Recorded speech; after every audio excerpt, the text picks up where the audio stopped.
지금 한동훈이 25일 그러니까 이번 주 금요일 그 후보 등록자 공고가 나면 출마 결심 발표한다고 하는데 나올 것 같습니까? 그러니까 저는 나올 가능성이 높다고 봐요. 원래는 예. 주변에서 다 뜯어 말렸어요. 그러니까 친한계 국회의원들이 두 가지 이유가 있죠. 나와봤자 안 된다. 그리고 나올 거면 지금 말고 총선 전에 나와서 자기들 배지 달아달라. 이게 친한계 국회의원들이 한동훈 출마를 말리는 이유고, 친한계에서 국회의원 아닌 스피커들이 있어요. 뭐 김종혁, 신지호, 박상수 이런 떨거지들은 나오라고 막 했죠. 왜냐, 한동훈이 대표 안 하면 자기들 다 백수니까. 근데 한동훈의 본심은 뭐였느냐, 나오고 싶어서 죽겠다는 거였어요. 왜냐, 관종이니까. 관심종자는 뭐가 됐든 선거판 열리면 나와서 한 소리하고 카메라가 붙고 기자들이 자기 취재하는 거에서 이제 희열을 느끼는 연예인병이거든요. 짜릿한. 네. 근데 하도 주변에서 말리고 국회의원들이 안 도와주고 이제 조경태도 지가 알아서 하겠다고 나가고 하니까 접으려고 하다가 지금 언론이나 여론의 분위기가 전한길 선생님을 막 때리고 뭐 극우극우 하니까 이거 명분이다. 이거 내가 나가야겠다. 라고 이제 관종이 스스로 명분을 찾은 거죠. 그래서 저는 25일에 나올 가능성이 높다고 보고, 근데 이 정도 됐으면 나와도 욕먹고 안 나와도 욕먹습니다. 그렇습니까? 국민들이 제일 싫어하는 게 간 보는 거예요. 그러니까 이제 간동훈이라고 다 부르거든요. 그러니까 나올 건 빨리 나온다고 하고 말 건 말아야지. 계산기 두드리고 내가 될까 말까 이렇게 보는 게 말이 안 되는 거죠. 지난 주말에 그 안철수 의원하고 만나가지고 뭐 점심 먹으면서 무슨 이야기 했을까요, 그러면? 그 이야기 제가 직접 들었거든요. 예. 근데 한동훈 측이 일단 먼저 만나자 했대요. 그래요? 그리고 극비로 누구에게도 알리지 말고 보안을 유지해달라 했대요. 그래서 안철수 의원은 순진하고 순수하잖아요. 아무한테도 말 안 하고 기자들이 전화가 와도 확인도 안 해줬대요. 근데 창문 바깥에서 안철수 한동훈 찍힌 사진이 한동훈 밑에 박상수라는 똘마니 변호사 페이스북에 딱 올라와 버린 거예요. 저도 그거 봤습니다. 그리고 그렇게 만나자 했으면 뭔가 중요한 이야기를 할 줄 알았는데 아무 중요한 이야기를 안 하더라. 그냥 자기가 당대표 나온다 만다 이야기도 안 하더라. 이건 뭐냐, 한동훈이 자기 관심 받고 몸값 키우고 싶어서 안철수 유승민을 이용한 거예요, 언론 플레이에. 그러니까 이런 식으로 나오니까 속으로는 안철수 캠프나 안철수 의원 측에서도 되게 불쾌해하고 있죠. 그러니까 한동훈의 문제점은 뭐냐, 자기가 주인공이 되기 위해서 다른 사람들을 다 열받게 만들고 불쾌하게 만든다는 거예요. 그러니까 안철수 한동훈 연대가 안 돼요. 안 되겠네. 이루어지지가 않아요. 자, 그런데 그 회동이 나오는 시점 전후로 벌어졌던 일들을 보면은 전한길 대표님을 갖다가 그냥 막 극우 인사로 몰아가지고 특히 언론에서도 시작이 된 거지만 이런 것들이 뭐 한동훈의 어떤 출마의 명분을 쌓는데 전술적으로 좋은 겁니까, 이거? 그러니까 본인은 이게 명분이 된다라고 생각을 하는데 여러분, 극우의 정의는 폭력을 막 행사해서 그렇지. 자기와 생각이 다른 사람들을 폭력적으로 괴롭히는 게 그렇죠. 극우 국자예요. 그렇죠. 그런데 전한길 선생님이, 저도 그분의 주장에 100% 다 동의하는 건 아니거든요. 때로는 생각이 다른 이슈도 되게 많아요. 근데 폭력적으로 누구를 막 괴롭히고 어떻게 해코지하자 폭력을 쓰지 안 하잖아요. 근데 오히려 그럼 전한길과 토론을 해서 국민과 당원들을 설득하면 되는 건데, 그렇죠. 지금은 아예 입을 틀어막고 강제로 쫓아내겠다고 하잖아요. 이게 폭력인 거거든요. 그러면 오히려 학술적 의미로는 한동훈과 그 일당들이 하는 행위가 더 극우에 가깝다. 이런 점은 우리가 명확히 사상적으로 알고 대응을 하고 댓글을 달고 토론을 해야 될 것 같습니다. 지금 김종혁이 자신의 페북에다가 장동영 의원이 극우 파시스트적이다 뭐 이렇게 저격을 했는데 이거 너무 오버 아닙니까? 그러니까 이거는 일단 기본적으로 사람의 예의가 아닌 게, 장동혁 의원은 어쨌든 한동훈이랑 같이 최고위원을 했던 사람이잖아요. 자기네 개파에 있다 나갔잖아요. 그러니까 이런 식으로 물어뜯고 하는 게 마치 조폭이나 야쿠자들이 너 나가려면 새끼손가락 하나 잘라라 하는 거랑 뭐가 다르냐는 거고, 장동혁 의원의 주장은 다양한 사람들 다 폭넓게 품어 안고서 하나가 돼서 이재명과 싸우자는 거예요. 그런데 한동훈계의 주장은 우리 편 아니면 다 나가라는 거예요. 누가 더 파시스트입니까? 당연히 한동훈계 한딸 떨거지들이 더 파시스트인 거죠. 그러니까 학술적 개념을 완전히 자기 마음대로 오용, 남용하고 있는 셈이에요. 그리고 김종혁 같은 사람들이 한동훈을 망치는 1등 공신이에요. 그러니까 지금은 다들 한동훈의 진면목을 깨닫고 국민의힘 의원들이나 기자들이 한동훈이라고 하면 다 질색을 해요. 근데 그 전에 한동훈이 좀 베일에 가려져 있을 때는 예. 김종혁, 신지호 때문에 나는 한동훈 쳐다보기도 싫다.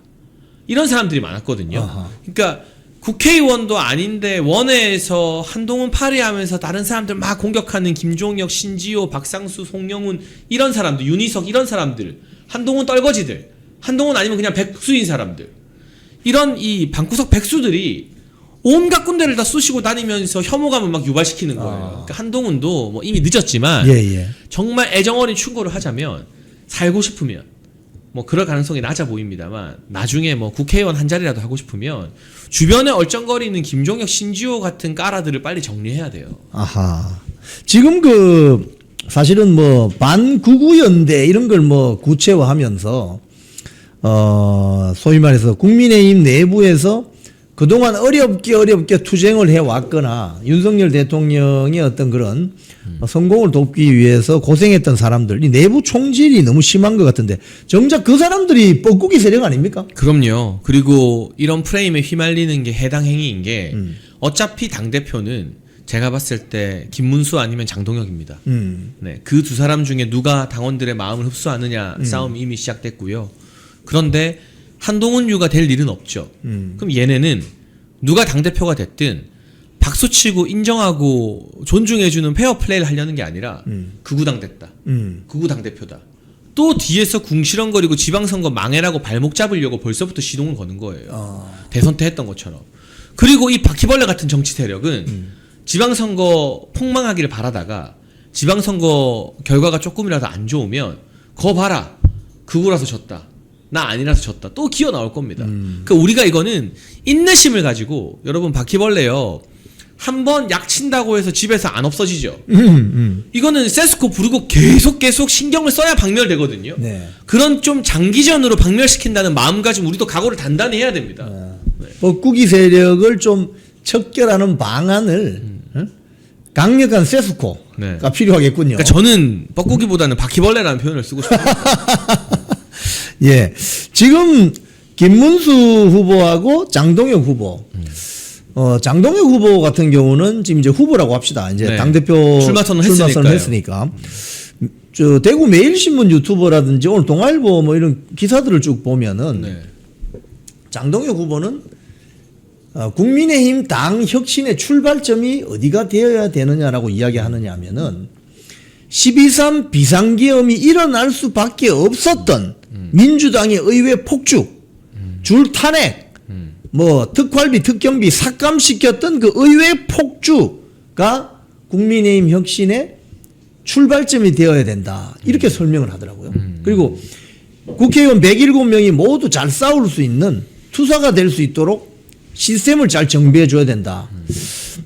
이 말을 좀 들어보면은 상당히 그 광장에 나와 있는 애국 국민들이 굉장히 찬성하는 어떤 그 기류가 있어요. 어떻게 그러니까 보세요? 광장을 떠나서 국민의힘의 다수의 당원들이 다 듣고 싶었던 메시지죠.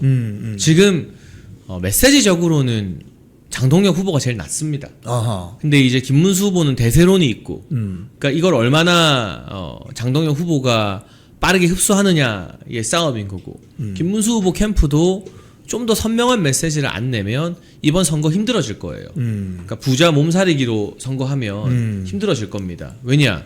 계엄의 원인 민주당에게 1차적으로 있고, 그렇죠. 2차적으로는 대통령을 사사건건 괴롭힌 당내 내부 총질 세력에게 있다. 이게 우리 모두가 생각하는 공감대인 거잖아요. 계엄을 잘했다 말다가 아니라 그 원인이 뭐냐. 대통령 하나만의 잘못이냐. 한동훈이 대통령 괴롭히고 이재명이 대통령 괴롭히고 이 명한 연대가 계엄을 유발시킨 거 아니냐는 문제의식이 있고요. 두 번째가 안 싸우는 사람들 다 나가라. 우잘싸잖아요. 우리도. 잘 싸우는 사람들한테 점수 매겨서 공천 주겠다.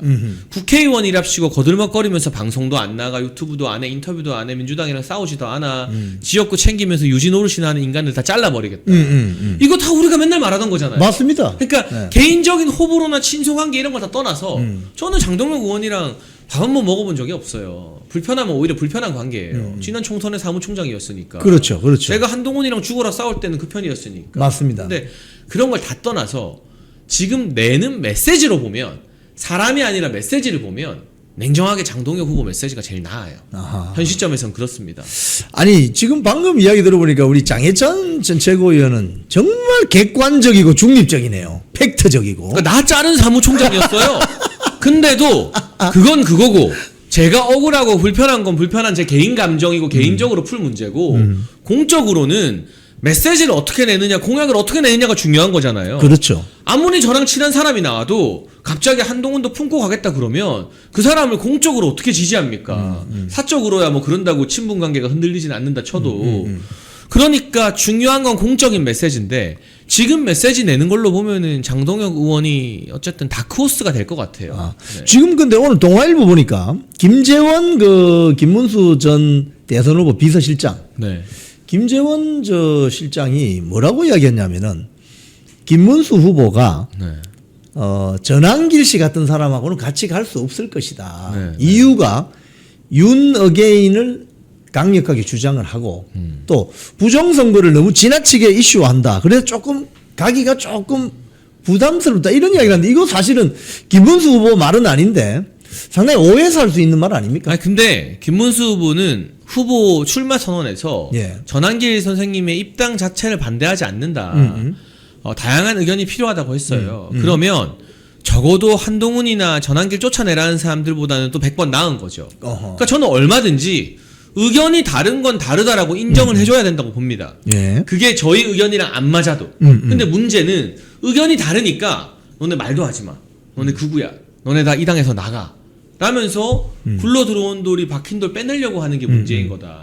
만약 그런 스탠스라면 또 거기에 대한 당원들의 판단을 받으면 되는 거예요. 표로. 그러니까 적어도 제가 높이 평가하는 건 그런 부분에서 김문수 후보와 전한길 선생님의 생각이 다르더라도 적어도 김문수 후보가 입당을 반대하거나 뭐 출당시켜야 된다 이런 말은 안 하잖아요. 그렇죠, 그렇죠. 그러니까 그 정도만 해도 우리가 논의의 장 안에서 충분히 토론하고 적어도 같이 정치를 할 수 있는 동지적 관계가 깨지진 않는다.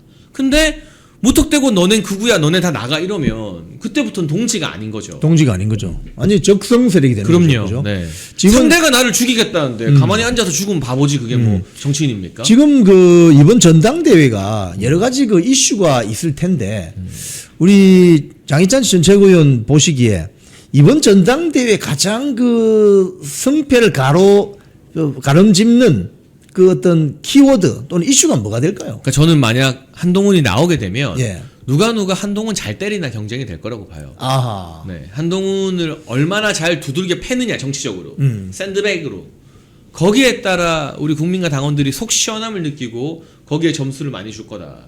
그런 면에서 장동혁 의원이 과거 친한계였지만 본인이 나왔기 때문에 더 유리한 거거든요.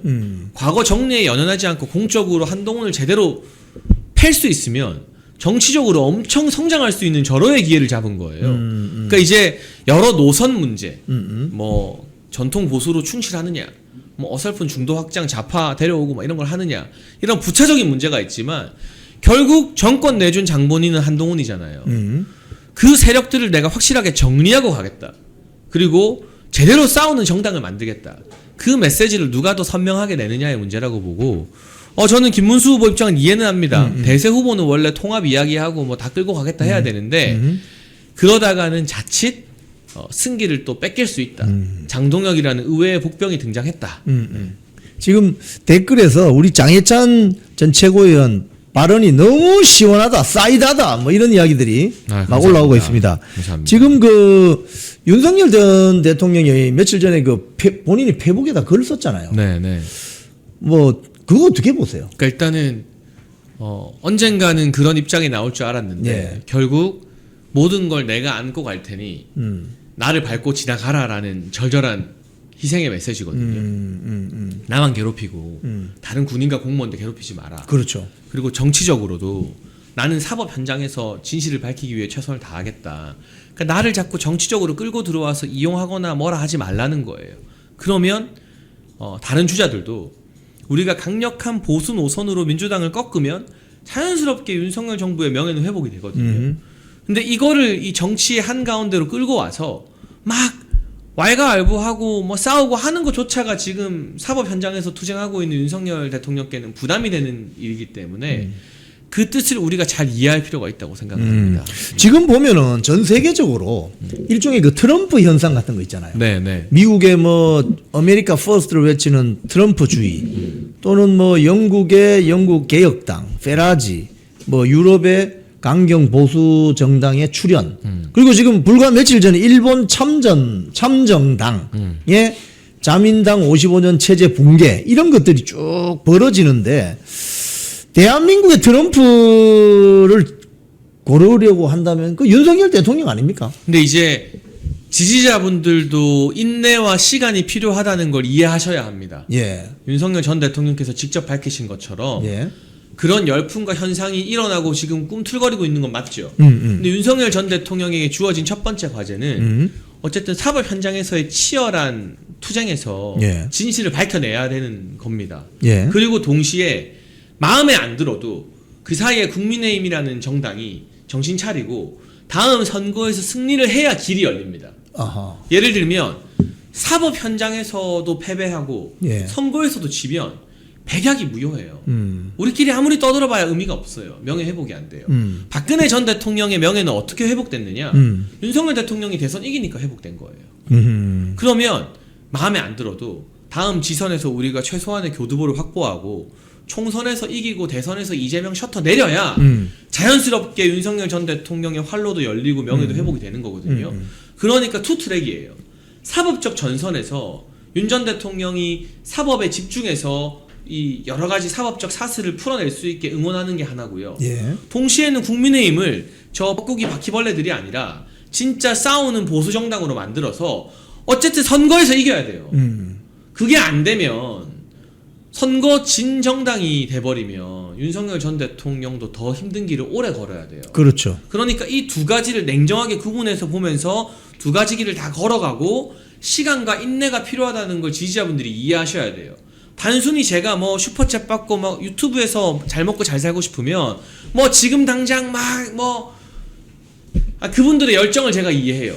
근데 현실적으로 박근혜 전 대통령이 어떻게 복권됐고 어떻게 다시금 보수의 원로가 되었느냐, 어떻게 명예가 회복되었느냐, 우리가 대선 이겨서거든요. 선거 이겨야 되는 거죠. 선거 이겨야 되는 거예요. 그리고 동시에 사법적으로도 윤석열 대통령께서는 박 전 대통령 경우와는 다르게 재판에 계속 출석하면서 사법적 투쟁의 의지를 그렇죠. 이번에 계속 드러냈잖아요. 그렇죠. 그렇죠. 그러면은 정치권이 거기에 끼어들어서 방해 안 하게 또 그걸 잘 지켜보고 응원해드려야 되는 거고, 그러니까 좀 분리해서 바라봐야 됩니다. 그 지금 뭐 당론으로는 지금 이미 이번에 전당대회 룰이 정해져 있잖아요. 네. 8대2로. 네. 근데 안철수 의원이 왜 윤희숙 만나서 이 100% 국민 여론 조사해야 된다고 왜 이렇게 이야기하는 것 같습니까? 뭐 조경태나 한동훈도 다 그런 이야기를 하는 셈인데요. 네. 저는 정당이 건강해지려면 당원 중심 정당, 당원들의 선택을 폭넓게 보장하는 정당이 되어야 한다고 생각합니다. 당원들이 바보입니까? 한 달에 1,000원, 2,000원 왜 냅니까? 더 많이 내는 분들도 있어요. 예. 그런데 선거 때만 되면 당원들 다 빠져라. 마치 당원 투표가 국민의힘 패배의 원인인 것처럼 말하는. 아니, 그럴 거면은 당원을 뽑지 말지 그래요. 아니, 책임 당원을 뭐하러 둡니까? 선거 때마다 책임 당원한테 그렇게 탓할 거면 결국 이건 제도와 룰 탓하는 건 내가 그만큼 당원들을 설득하지 못했다라는 변명밖에 안 되는 거고요. 선거 앞두고 룰 바꾸는 경우는 어디에도 없습니다.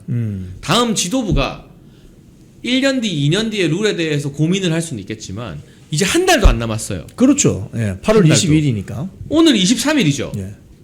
전대 8월 22일이잖아요. 투표는 20일, 22일 양일에 해요. 그렇죠. 한 달도 안 남았어요. 한 20일 남았네요. 네. 예. 근데 지금 룰 바꾸는 건 말이 안 되죠.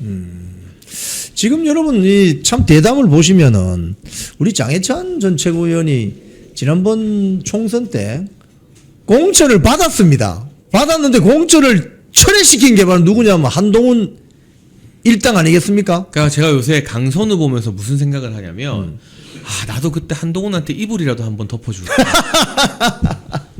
이불 덮어주니까 무슨 짓을 해도 장관 임명시키잖아요. 그러니까 저는 전략 공천 받은 게 아니라 경선 나가서 국회의원 꺾고 이긴 거거든요. 근데 그때 한동훈한테 이불을 덮어주거나 아니 머리에 뭐라도 덮어줬으면 내가 이렇게 좀 강선우처럼 뭘 덮어줬으면 나도 안 잘렸을 텐데 라는 그런 생각이 많이 듭니다. 몰랐어요. 지금, 이 덮어주는 게 지금 참 1년이 훨씬 이제 지났는데 네. 지금 여러분 이 사기꾼들이나 사기꾼 세력의 정체는 시간이 조금 지나면 다 드러납니다. 예. 이제 보니까, 그때 장해찬 전 최고를 부산 수영에 공천 줬어야 되는데, 그리고 당선시켰어야 되는데, 그러면 지금 얼마나 잘 싸우고 있을까, 국회 안에서. 이런 생각이 드는 거죠. 그러니까 저는 또 하나의 자부심은 있는 게, 모든 사람이 다 한동훈 인기 많을 때 눈치 볼 때, 작년 전당대회 때, 저 혼자 한동훈 안 된다고 나와서 싸웠잖아요. 그때 저 욕하던 분들 많아요. 네. 제 공천 잘려서 저런다 뭐다. 예. 대통령 탄핵되고 나니까 그분들이 다 예찬아 미안하다. 니 말 일찍 들을 걸. 그러니까 여러분 지금 제 말이 때로는 좀 이해가 안 되고 안 맞아도 여러분 한동훈한테 당했던 거 제가 제일 먼저 깃발 들었잖아요. 그걸 생각하시고 장해찬이 말하면 뭔가 뜻이 있겠지. 뭔가 이유가 있겠지라고 네. 좀 생각해 주시면 좋겠어요. 우리 댓글에 장해찬님 입담 센스 짱 이런 글이 올라왔습니다. 감사합니다. 자, 오늘 대담 정리하면서 마지막 한 말씀 해주십시오. 네, 지금 나라가 군데군데 병 들어가고 있거든요. 그러면 나라가 병 드는 걸 막는 백신이 바로 강한 야당이에요. 선명한 야당. 투쟁력 있는 야당이 백신이 있어야 지금 우리가 5년 동안 막 바이러스에 노출되는 건 어쩔 수가 없어. 근데 그 바이러스가 우리를 완전히 가게 만드느냐 아니면 백신을 잘 투여해서 어쨌든 3년 5년 버티게 만드느냐 그게 야당이거든요. 근데 이 야당 전당대회에서 뻐꾸기 바퀴벌레들이 득세하면 백신도 썩은 백신이 주입되는 거예요. 바이러스랑 손잡고 짝짝꿍 하는. 그러니까 여러분 이번 전당대회에 당대표도 잘 뽑아야 되고요. 그리고 최고위원 청년 최고도 정말 잘 뽑아야 돼요. 전략적으로. 저희가 이영풍 TV에서 객관적으로 후보들 분석을 또 많이 해드릴 테니까 지금은 친소관계나 내가 누구 좋아하는 데가 중요한 게 아니라 전략적으로 한 명도 친가발계를 최고위에 못 들어오게 하겠다라는 전략 투표가 중요하다. 그 논의를 이제 이영풍 TV에서 계속 좀 발전시켜 가자라는 말씀을 드리고 싶습니다. 오늘 방송 시작하는데 네. 방송 시작하고 조금 있다가 한동훈이 당대표 선거 출마하지 않겠다. 이게 왜 그런 거죠? 일단 이제 많은 분들이 예측하기로는 이분이 약간 조금 그런 증세가 있으시잖아요. 그 셀카도 되게 좋아하시고 뭐 라방 뭐 약간 연예계 그 용어가 더 어울리는 그런 분이신데 그래서 그걸 어떻게 참을까 그런 걱정 내지는 우려 막 왜 나오지 않겠어라는 게 이제 지배적이었는데 이번에 이제 눌러 앉은 걸 보니까 뭐 저번에 보니까 장해찬 최고가 나와가지고 또 이렇게 백그라운드 설명 같은 건 잘 해주더라고요. 예. 어떻게 그 친한계 그 원내와 원의 이해관계가 또 다른지. 근데 이제 본인의 이제 속셈으로는 나오고 싶었겠지만 제가 들은 소스로는 전대를 연말에 하는 거를 원했대요 본인은. 그래요? 예. 왜요? 왜냐면 왜 그렇죠? 그러니까 제가 이제 들은 소스에 의하면 여러 가지 좀 이유가 있는데 지금 상황이 조금 안 좋잖아요. 이제 예. 주변에서 지금은 좀 숨고르기 할 때다. 특히 이분이 뭐 어쨌든 간에 그런 또 그 자기의 정책 자산이라고 하면은 옛날 뭐 검찰 시절부터 그 뭐 기자들하고 이렇게 유착됐다라는 그런 소문이 되게 많았었는데 이제 본인들이 이제 그 기자 관리를 잘하고 뭐 이렇게 단독 이런 거 주면서 기자들하고 친소 관계를 무기로 해가지고 여론전하는 게 그 정치 검찰의 특성이잖아요.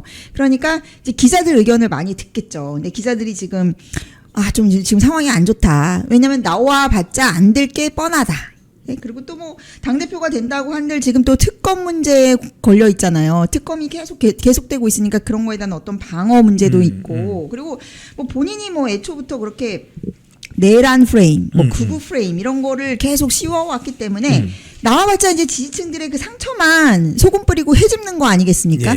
그러면은 이제 바깥으로는 이 당이 지금 뭐 당의 중진들이나 뭐 수뇌부들이 다 그 내란 프레임이라고 하는 또 특검이라고 하는 외부와 적에 맞서 싸우고 있는 것도 모자랄 판에 또 내부에서는 이렇게 한동훈을 볼수록 사람들이 어떻게 되겠어요? 그러면 외부에서 오는 공격에 대한 그 분노와 그 열받는 거를 또 한동훈에게 다 투사가 될 거 아닙니까? 그러니까 그런 것들이 이제 참 잘 무서웠겠죠. 그래가지고 그 본인은 어쨌든 이게 조금 연말을 원했다는 건 뭐겠어요? 이게 윤석열 대통령을 지지하던 사람들이 다 극으로 몰리고 그런 거를 이게 사도살인식으로 예를 들면 뭐 윤희숙 같은 사람이 나서가지고 특검이 쭉 그죠? 해. 그리고 또 특검이라는 그 외부 세력. 그러니까 특검 외부 세력과 내부의 적이 다 자기의 정적인 윤석열 대통령과 그 지지층들을 다 와해시켜주고 상황 클리어 되면은 아 내가 딱 장고처럼 떡하니 나타나겠다 연말에. 이제 그런 계산을 돌리고 있었던 것이죠. 네. 일종의 좀 우리가 거칠게 말하면 좀 얍사부리한 응? 그렇죠. 이제 자기 손에 피 묻히기는 싫고 니들끼리 싸워라. 나는 나중에 뭐 떡이나 먹겠다 이런 이런 아니 거 아니겠습니까? 우리 그 심규진 교수님이 네. 처음에 그 한동훈 관련 책을 쓰셔가지고 네. 한동훈이라는 사람을 이 대중들에게 많이 알린 그런 어떤 저 히스토리가 있는데 네네. 그 당시에 봤던 한동훈과 지금의 어떤 상황에서 한동훈은 어떤 차이가 있습니까? 그러니까 저도 그렇고 한동훈에 대해서 또 이렇게 처음에는 좀 친한적이었다가 지금은 한동훈에 대해서 기대를 버린 많은 이제 정치권 관계자분들이라던가 당내 당직자들이라던가 또 뭐 제도권 기자들이라든가 되게 많아요. 또 정치 선배들도 많고 뭐 심지어 제가 예전에 이제 김문수 부님 만나뵌 적이 있는데 예. 그 책 나오자마자 본인도 한동훈에 대한 기대감 때문에 제 책을 사가지고 저한테 그거를 세종 집무실에서부터 가져왔다고 예, 하시더라고요. 또 어떤 정치인들, 중진 정치인들은 그 책이 이제 사실 한동훈만의 얘기가 아니라 우리 진영이 전체적으로 잘 되기 위해서는 어떻게 된다라는 거거든요. 그래서 다른 정치인들에 대한 전략도 있는데 다 다른 분들 이렇게 막 줄 쳐서 보신 분들도 계시더라고요. 예, 근데 예. 정작 본인이 안 본 것 같아요. 안 봤던지 아니면 무시했던지. 어허. 근데 제가 그때하고 지금을 이렇게 돌이켜서 비교를 해보면은 제가 취재한 바를 말씀드릴게요. 예. 이제 다른 분들도 똑같이 저랑 생각하셔서 말씀드리는 건데 어떤 한 관계자분이 이러시는 거예요. 한동훈이 이 정도일 줄은 몰랐다. 그때도 우리가 이 사람이 큰 리더형이나 뭐 윤석열을 뭐 능가할 만큼의 어떤 리더십이라던가 카리스마가 있을 거라고는 기대는 안 했는데 그래도 우리가 기대를 했던 거는 이 사람이 이준석처럼 정치권에 어떤 경험이 없잖아요. 여기서 굴러본 경험이 없고 예. 그리고 오로지 정치적 아이덴티티라고 하는 건 뭡니까? 윤석열 대통령과의 그 뭐 서사가 전부였잖아요. 관계성이라고 하잖아요. 그러니까 그 관계성의 자장 안에서 머물 것이라고 했던 그게 빗나갔다라는 거죠. 근데 그거를 제가 곰곰이 생각해 보니까 근데 왜 이 사람이 그렇게 카리스마가 있는 사람도 아니고 심지어 뭐 어디 저 골목대장도 못할 만한 그릇인데 어디 반장도 못할 만한 그릇인데 왜 이렇게 이탈하게 됐을까를 생각해 보니까 외부에 부추기는 세력 그러니까 좌파들의 부추김 그리고 작용화된 언론의 부추김 이제 그런 것들이 있었고 특히 이제 이 보수 내에서 그 윤 대통령이 기성 매체하고 상당히 불화했잖아요. 이제 그거에 대한 이간질에 이제 휘둘린 거고. 그러니까 이제 애초에 그 균열을 낸 게 김경률이라는 사람의 말이 앙뚜아네트인데. 맞아요. 사실 보면은 근데 그때도 제가 말씀드렸던 게 뭐냐면은 김경률이니 뭐 그 하는 등등등의 사람들 있잖아요. 뭐 진중권이니 이제 한동훈 편을 드는 사람들이 한동훈이 이렇게 끌어온 자기의 정치적인 자산이 아니에요. 그러니까 자기가 더하기를 해준 사람들이 아니고 그 사람들은 원래 윤석열 대통령을 지지했던 사람들이에요. 네. 그래서 이 사람이 착각하고 있는 게 뭐냐면 윤석열 대통령의 지지층이 100이라고 한다면 그중에 한 30% 정도가 파생 상품으로 한동훈을 선택한 거고 한동훈은 계속 그래서 어쨌든 윤의 자장 안에 계속 갇히고 있는 건데 예. 단지 그게 어떤 이제 돌연변이처럼 뭐 암세포처럼 이렇게 변이가 된 거죠. 근데 그거를 이제 착각하는 거예요. 자기의 독자적인 세력이라고. 근데 그게 아니고 원래 친윤에서 파생된 일부 이제 팬덤은 이제 중년이나 노년의 여성층을 중심으로 한 팬덤이 있는 거고 그렇게 또 좌파에서 넘어온 전향자들이 그쪽으로 붙어서 한 그 친윤의 그런 파생적인 상품을 있기 때문에 이 사람이 확장성이 없는 겁니다. 왜냐면은 안철수는 처음부터 좌우를 넘나드는 대중적인 친화력 이미지를 세웠던 거는 그 사람을 키운 거는 무릎팍 도사였거든요. 윤석열이 아니고. 네. 지금 그 이제 우리 심 교수님께서 본인이 직접 이렇게 여론조사도 하세요. 그런데 네네. 만약에 이번 한동훈이가 이 전당대회에 나왔다면 당대표 네. 될 수 있었겠어요? 아니 당연히 안 되죠. 그리고 지금 보면은 조경태가 나선 이유가 있어요. 예. 조경태가 딱 보니까 우리가 이제 보통은 이제 그 우리가 배신 캐릭터를 말할 때 대표적으로 유승민 씨를 얘기를 하는데 네. 유승민 그래서 시즌 2다 이렇게 얘기를 하거든요. 근데 유승민하고 한동훈은 근본적으로 차이가 있어요. 아까 말씀드린 건데 사실은 유승민은 이제 그 친박의 어떤 주요 인사였고 예. 원내대표까지 했지만은 이분은 정치적 뿌리가 달라요. 그러니까 뭐냐면은 박근혜 때문에 배지 달고 박근혜가 키운 사람이 아니고 이분을 발탁한 거는 이회창 총재였었어요. 그래서 유승민의 팬덤의 상당 부분은 창사랑이라고 이회창 총재가 가지고 있는 뭐 대쪽 같은 그런 뭐 약간 실력주의 이미지가 있잖아요. 되게 실력 있고 뭐라 그러지? 꼿꼿한 관료 이미지를 이렇게 트랜스포 해가지고 약간 후계자처럼 이미 그런 식의 조금 기대감이 형성돼 있던 사람이었고 또 유승민의 주요 활동 근거지는 뭐 MBC 100분 토론 같이 막 유시민하고 이렇게 같이 맞짱 토론하면서 뭐 약간 유승민하고 유시민 헷갈리는 사람도 많아요. 그리고 유승민은 무슨 수도권 정치인으로 아는 사람도 많고 그러니까 제 말은 정치 기반이 되게 달랐다는 거예요. 그리고 유승민 씨는 약간 그런 고등학교 때 일진 출신이었다고 하더라고요. 그래가지고 약간 이분이 보면은 그 널디 찐따들의 약간 일진 같은 그런 느낌이 좀 있어요. 그러니까 태자당 내에서 이거 탑먹는 사람 있잖아요. 예, 조금 쌈 좀 한다. 근데 이제 다 자기 똘마니들이 약간 그런 널디과인 거죠. 그러니까 널디들의 약간 우상 뭐 이런 식으로. 근데 그분은 좀 정치를 할 줄 아는 분이에요. 이렇게 전화로도 주고받고 아쉬운 소리도 할 줄 알고 좀 몸싸움도 좀 해보고 그런 분이에요. 근데 이분은 한동훈 그분은 전혀 그런 베이스가 없기 때문에 그 역선택도 못 받는 거예요. 그래서 이번에 역선택 그거를 제가 뽑아보니까 역선택 1위 조경태. 예. 그다음 2위 안철수. 안철수도 사실 좌파들한테 많이 찍혔거든요. 그 문재인하고 싸우면서. 그러니까 이 한동훈은 제가 아까 말씀드렸잖아요. 파생 상품이 친윤이었다가 나 윤한테 너무 막 안티 윤으로 돌아선 그 30%일 뿐이지 사실 이 사람이 처음 나왔을 때 막 좌파들이랑 싸우고 유시민하고 싸우고 있기 때문에 유승민은 유시민의 친구로 이렇게 알려져서 좌파들이 역선택을 그렇게 해준 거거든요.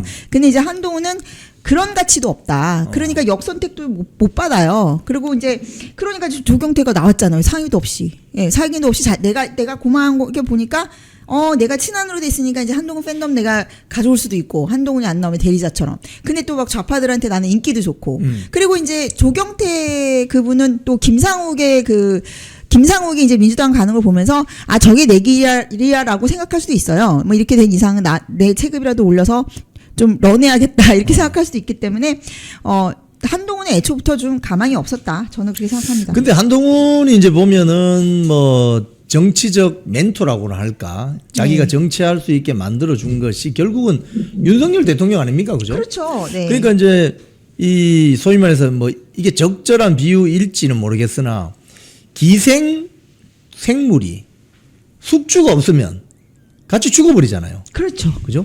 그러니까 기생 뭐 일종 이렇게 비유를 해보겠습니다. 기생충이 자기가 에너지 공급을 받고 있는 그 숙주가 숨져버리면 자기도 죽는 거 아니겠습니까? 네, 그죠? 맞아요. 그죠? 네. 그러니까 암세포도 사람이 살아있기 때문에 그 사람의 어떤 그걸 뜯어먹으면서 살고 있는 것인데 네. 그 사람이 돌아가시면 암세포도 죽는 거잖아요. 아주 정확한 지적을 우리 대표님께서 해주셨는데 지금 제가 또 주목한 게 뭐냐면 한동훈의 그 글이나 이런 거에는 항상 윤석열이 주인공이에요. 윤석열이 항상 주역으로 등장해요. 그게 옛날에는 추종해서 지금의 빌런으로 바뀌었을 뿐이지. 그래서 여기도 보면은 마지막에 지금 우리에게 필요한 좋은 정치는 윤 어게인이 아니라 보수가 다시 당당하고 자랑스러워지도록 바로 세우는 보수 어게인입니다. 아니, 그러니까 뭐든지 보면 윤을 갖다 붙여. 윤을 못 벗어나요. 네, 그러니까 제가 아까도 말씀드렸듯이 이 사람은 안티 윤으로서의 존재감밖에 없는 거예요. 그러니까 이분은 원래 처음에 세워진 그 아이덴티티도 윤의 후계자 같은 이미지였는데. 그렇죠, 후계자, 황태자. 이제는 윤의 적대적 후계자라는 그것만이 남아있는데 스스로가 그거에 늪에 빠지고 있어요. 그래서 제가 예전에 사도세자병이라고 한 거예요. 예. 그리고 맨날 저 말 끝에다 보면은 이분은 또 제가 이제 그 책을 썼을 때와 지금이랑 좀 일치하는 게 있거든요. 일치하는 거. 달라졌지만 또 일치되는 게 있어요. 변하지 않는. 제가 그때도 이거를 막 취재를 하면서 이분 캐릭터가 조금 이렇게 쪼잔하고 좀 제 취향이 아니다라는 생각은 많이 했어요. 최근에 어떤 인플루언서 분께서 제 책을 다 읽으셨대요. 근데 이렇게 한국에 와서 만나서 이제 얘기를 했는데, 나는 그거 보고 그 책을 다 읽고 알았다. 이거는 한동훈한테 주는 경고성. 그러니까 전략을 얘기한 거지만 그런 행간을 보면은 이 사람은 한동훈을 좋아하지 않고 이 경고를 했구나. 너 똑바로 해라. 당신 똑바로 해야지 된다라는 거. 근데 그 정확히 캐치하신 거거든요. 왜냐하면 제가 이제 거기서 이제 그 책은 이제 한동훈이라는 사람이 팬덤이 있고 좀 73년생이고 젊으니까 우리가 잘 활용하자라는 것이었는데 아무래도 제가 취재를 하다 보면은 한계를 많이 느끼게 되잖아요. 근데 첫 번째 제가 거슬렸던 게 뭐냐면 그 책에 쓰진 않았는데 네. 거슬렸던 게 자기가 법무부 장관일 때 너무 언론 플레이를 많이 하는데 거기 언론 플레이 중에 하나가 이런 게 있었어요. 본인이 그 장관급은 1등석을 타는데 나는 1등석 필요 없다. 나는 비즈니스석을 타겠다. 그래서 뭐 몇백만 원이지 뭐 천만 원이지 아꼈다. 비행기 그거를. 근데 또 그걸 기자들한테 또 뿌려. 그래서 나 잘했지요? 막 이러면서 막. 그러니까 왜 이런 거 있잖아요. 엄마 있잖아요. 엄마가 오늘 저 용돈 1,000원 줬는데요. 길거리 가다가 막 불쌍한 사람 있어가지고 500원 주고 왔어요. 막 그러면서 저 이쁘죠? 막 이런 것처럼. 아니 근데 약간 저는 웃긴 게 사실 우리나라 뭐 그 장관급이 1등석을 탄다는 게 저는 그게 무슨 흠이라고 생각도 안 하고 오히려 저는 제가 만약에 좋은 상사라면은 밑에 사람들 장거리 여행 가는데 예를 들어서 뭐 이런 거 있잖아요. 해외 그 회사들은 직급에 따라서 이코노미랑 그거를 주는 게 비즈니스 주는 게 아니고 거리에 따라서 직급 상관없이 거리를 뭐 10시간 넘게 가면은 비즈니스 준다. 이런 식으로 했으면 제가 이 사람 되게 합리적이다라고 했을 텐데 아니 그 밑에서 일하는 직원들은 뭡니까? 막 몇 푼 이렇게 아꼈다고 막 장관이 그러면은 자기들도 위축되잖아요. 그런 것도 그렇고 저는 그거 가지고 막 이렇게 자랑을 하고 막 엄프를 한다는 게 좀 없어 보였거든요. 근데 이분이 계속 그 돈이라는 거에 되게 집착을 해요. 그래서 이상한 집착인데 저번에도 워딩을 보니까 그 한동훈을 잡으러 갔었잖아. 한동훈이란다. 홍준표 네. 탈당했을 때 김문수 쪽에 그 캠프에서 몇몇 의원분들이 하와이 갔죠. 네, 하와이 갔잖아요. 그때도 뭐 어떤 사람들은 막 말도 되게 상스럽게 해요. 그러니까 뭐 예를 들면 윤석열 대통령한테 막 윤석열 전 대통령도 아니고 윤석열 대통령을 막 우리가 뭐 저런 애들입니다 뭐 이러는데 홍준표 이준석한테는 뭐냐 홍준표 잡으려고 당 사람들이 뭐 당돈 써가면서 여행을 갔다고. 네. 그러니까 그 심리가 이분은 되게 그런 자잘한 돈 왠지 왜 저기 항상 덧치할 것 같은 그런 느낌이 있죠. 그래서 이분의 성향이 그냥 쪼존한 돈도 참 잘 아끼고 검소하신 분인가 보다. 네, 좋게 말해주겠습니다. 저는 우리 이 대목에서 네. 제가 그 타임머신을 타고 다시 네. 12월 3일로 돌아간다면 네네. 한동훈이 만약에 12월 7일, 12월 14일에 있었던 탄핵 소추안 투표 현장에서 윤석열 대통령을 지켜야 됩니다. 이렇게 했더라면 지금 아마 국민의힘 당대표는 물론이고 그럼요. 차기 대선 후보로 유력하지 않을까 대선 나와도 이겼죠. 이렇게 생각을 하는데 네. 자기의 정치적인 멘토, 자기의 숙주인 윤석열 전 대통령을 그냥 파면시키는데 앞장서는 바람에 인생 완전히 어떻게 보면 좀 쪽박 찬다. 이런 생각을 제가 하게 돼요. 오늘 국민의힘 당대표 불출마 잘 생각했어. 어차피 나와도 잘 안 될 거였으니까. 자, 이렇게 안 나오면 이제 한동훈이 안 나오면 그럼 이게 국민의힘 전대의 각 후보별 가령 김문수, 장동혁, 뭐 안철수, 조경태 뭐 등등 있잖아요. 네. 이게 어떻게 될 것 같습니까? 그러면 저는 뭐 김문수, 장동혁의 2파전식으로 가지 않을까. 2파전. 네. 2파전으로 간다. 네.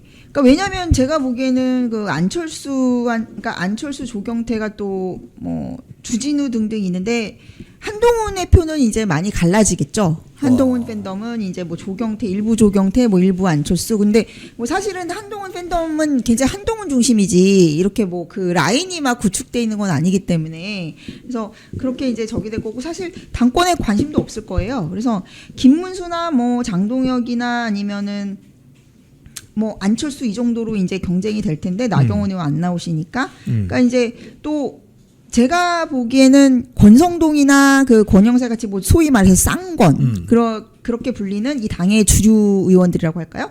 그 주류 의원들은 뭐 이렇게 안철수에 대해서는 믿음이 없으니까 네. 믿음이 없다 보니까 뭐 김문수나 장동혁을 밀지 않을까. 근데 좀 보면 나경원 의원도 상당히 김문수 후보 쪽하고 가까우시기 때문에 예. 예, 당의 주류들의 지지는 이제 아마 주류 세력은 김문수 쪽을 밀지 않을까.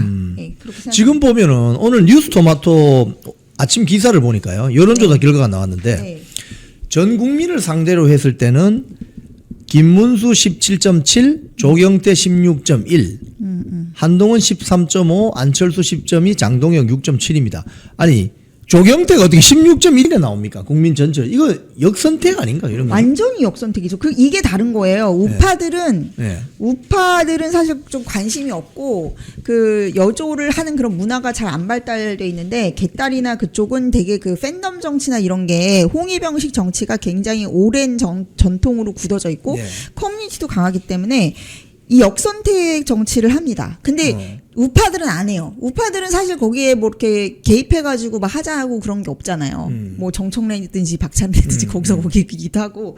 근데 우파들은 이렇게 개입해서 분란이 계속 일어나는 게 왜 그러냐면은 그 좌파들은 거의 뭐 분란 세력이 옛날에도 뭐 비명계에다 치면은 8대2보다 안 돼요. 예. 그러니까 이 분탕을 할 만한 그런 구심점이 안 되는데 여기는 거의 한 7대3에서 막 7대3 정도 한 30% 정도가 항상 상존하기 때문에 예. 좌파들이 이렇게 들어가면 우리가 뒤집을 수도 있다. 우리가 뭐 영향력을 행사할 수 있다. 이런 취약한 구조 때문에 또 역선택이 계속 들어오거든요. 그래서 저번에도 김문수랑 그 한동훈이랑 붙었을 때 6대4가 나왔잖아요, 결과적으로는. 네. 그때가 50-50이었나요? 그때 당원하고 일반하고가 50-50이었죠.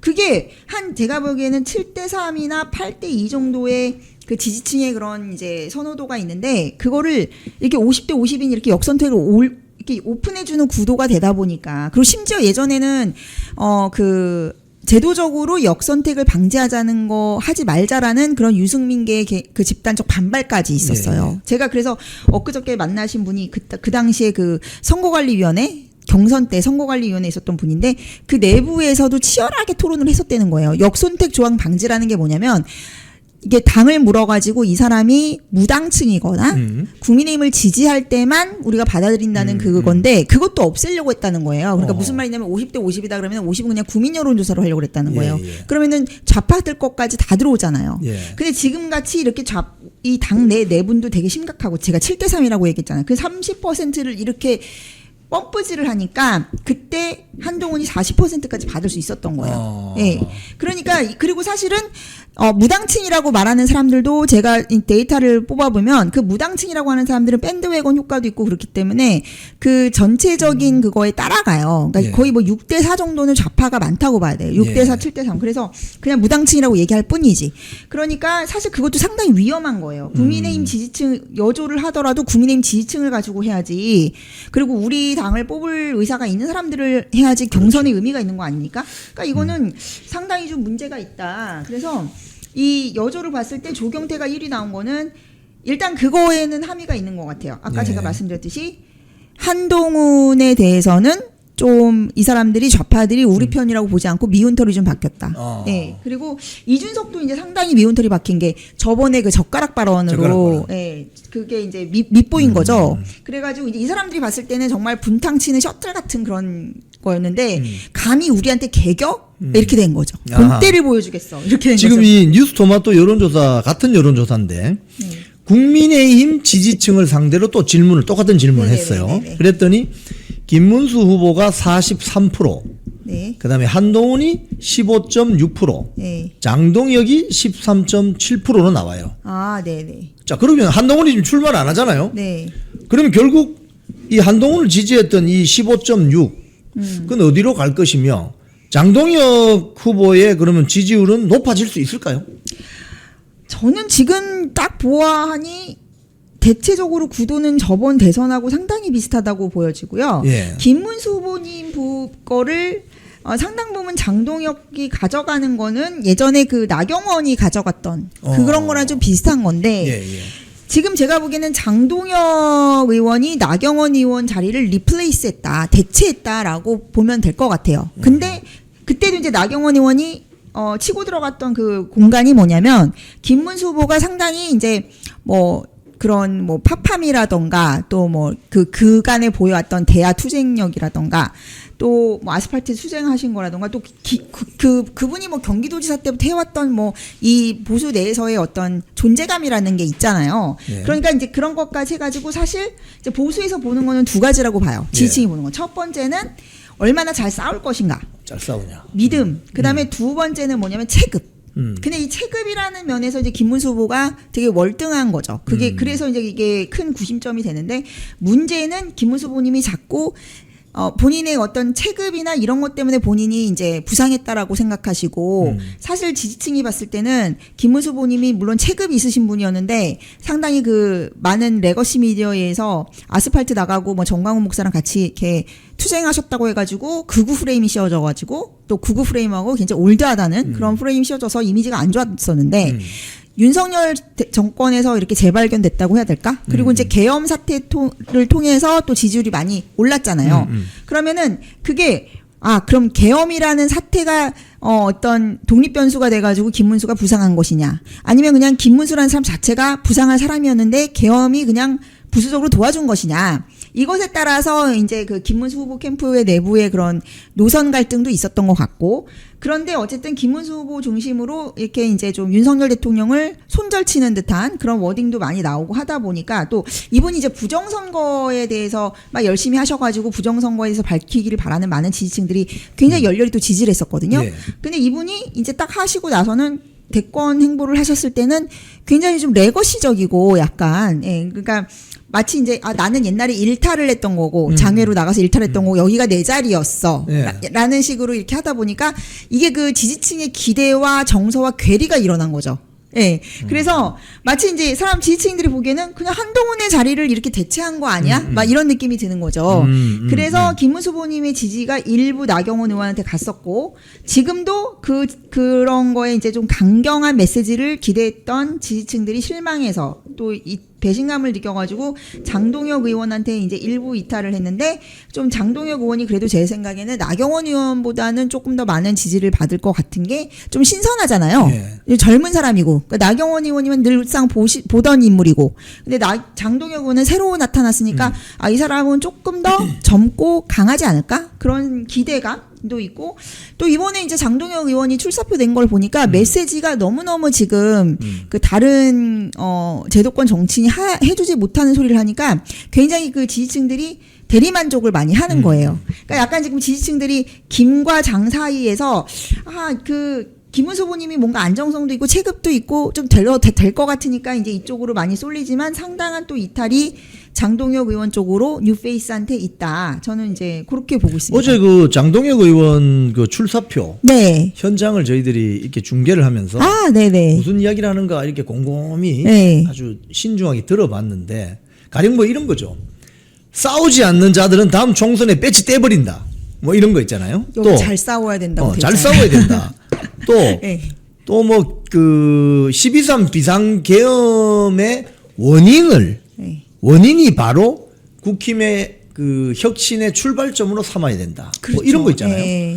그러니까 이 듣는 사람으로 하여금 신선한데 이거. 그동안 뭐 계엄 이러면 아이고 잘못했습니다. 죄송합니다. 또 사과합니다. 무슨 애플 파티도 아니고 말이죠. 사과당도 아니고 말이죠. 오렌지 탱자당 되려고. 그러다가 근데 갑자기 계엄의 원인을 잘 보고 그 계엄이 올 수밖에 없었던 원인 중에 하나가 밖으로는 민주당의 줄탄핵, 의회 폭주, 내부적으로는 한동훈을 중심으로 한 그 친한동훈 세력의 내부 총질, 여기서부터 국민의힘 혁신의 출발점을 찾아야 된다. 또 부정선거 관련해서도 말씀하셨지만은 그 사전투표 이제 없어야 된다. 법안도 발의했거든요. 이런 것들이 지지자들에게 신선한 충격을 주는 것 같은데요. 완전히 신선한 충격인 게 이런 얘기들은 사실 제가 누누이 막 얘기했던 거고 또 제가 그 따로 여론조사나 웹조사를 돌려서 봤을 때도 그러니까 사람들이 이렇게 생각을 합니다. 이제 국힘 내부에서도 지금 이제 탄핵이 되고 났으니까 많은 사람들이 이제 말하기를 주저주저해요. 그래서 여론으로 봤을 때는 막 50% 나뉘어가지고 윤석열에 대한 원망 같은 게 애증이 있는 거예요. 지지층들이. 그러니까 뭐냐면 이거를 분리해서 생각해 보셔야 돼요. 이거 윤석열이 잘못해서 윤석열 때문에 보수 괴멸됐어 하는 그 분들이 그렇다고 해서 이 윤석열 대통령이 이렇게까지 갈 수밖에 몰릴 수밖에 없었던 그 원인에 대해서 모르시는 게 아니에요. 네. 그래서 이게 프레이밍 전쟁인데 그럼 프레이밍 전쟁을 어떻게 하냐면은 예를 들면 이런 거예요. 윤석열이라는 사람을 그냥 하나 몰빵해가지고 이 사람만 그냥 뭐 내란 수계로 몰고 그렇게 딱 도려낸다고 해서 그럼 지지층들의 그 상처와 울분과 그리고 이 구조적인 정치적 문제가 해결이 됩니까? 안 돼요. 사실 최소한 정치인이라면은 지지층들은 그렇다 쳐도 정치인이라면 자기들이 어떤 공동 책임 의식을 갖고 있어야 되고 이렇게 이 정부가 이렇게 실패하게 되고 이렇게 탄핵까지 당하게 된 것에 대해서 국민한테 먼저 사죄하고 그 지지층들이 가졌던 기대에 대한 배반감, 실망감을 먼저 어루만지는 그런 공감 정치가 있어야 되는데 다들 태세 전환하고 그때는 뭐 탄핵 때 막 그 윤석열 대통령이 싸우니까 국민들 막 아스팔트로 쏟아져 나와가지고 지지층 오르니까 지지율이 오르니까 막 그때는 기회주의적으로 맞아요. 전환기 선생님이랑 막 투샷 찍으려고 막 이러던 분들이 갑자기 이제 결과가 안 좋으니까 기회전환, 태세전환 딱 하면 그게 친일파처럼 보이지 그게 뭐처럼 보이겠습니까? 그리고 약간 보면은 이 원인이라는 거를 이렇게 딱 지적했다는 거에서 최소한 장동혁 의원이 이 대중 정치를 좀 아시는 분이구나. 이분 이제 판사 출신이잖아요. 그래서 이 당에 너무 엘리트 율사 출신, 뭐 고시 출신이 많은 게 참 문제인데 그래도 이분이 그때 계엄 해제하고 나서 탄핵 이슈로 한동훈하고 갈라서고 나서 열심히 아스팔트 나와서 뛰시다 보니까 이분이 바닥 민심을 아시는 분이구나. 그래서 제가 되게 재미있는 게 웹조사를 해보면요. 사람들이 그래요. 윤석열 대통령이 잘못했지. 굉장히 너무 급발진하고 혼자서만 추진했지라고 생각하지만 거기까지 했을 때 윤석열 대통령의 심정이나 그분의 이제 괴로움. 그분이 그랬잖아요. 나는 처음에 나왔을 때부터 형극의 길을 가고 있다고. 그 감정에 동조하는 거예요. 왜냐? 지금 보수의 새로운 어떤 미래의 주자가 확실하게 없고 리더십이 공백 상태가 되면서 지지층들이 가지고 있는 감정이 뭡니까? 분노, 상실감인데 지금 윤석열 대통령 혼자서 고난 다 당하고 계시잖아요. 그러니까 거기에 자기들의 모습을 투사하게 되는 거예요. 그러니까 그렇죠. 이게 이성과 감성이라는 건요. 아시잖아요. 이게 무슨 부모님이 야, 너 돈 많고 괜찮은 사람이랑 결혼해. 그래서 그게 딱 됩니까?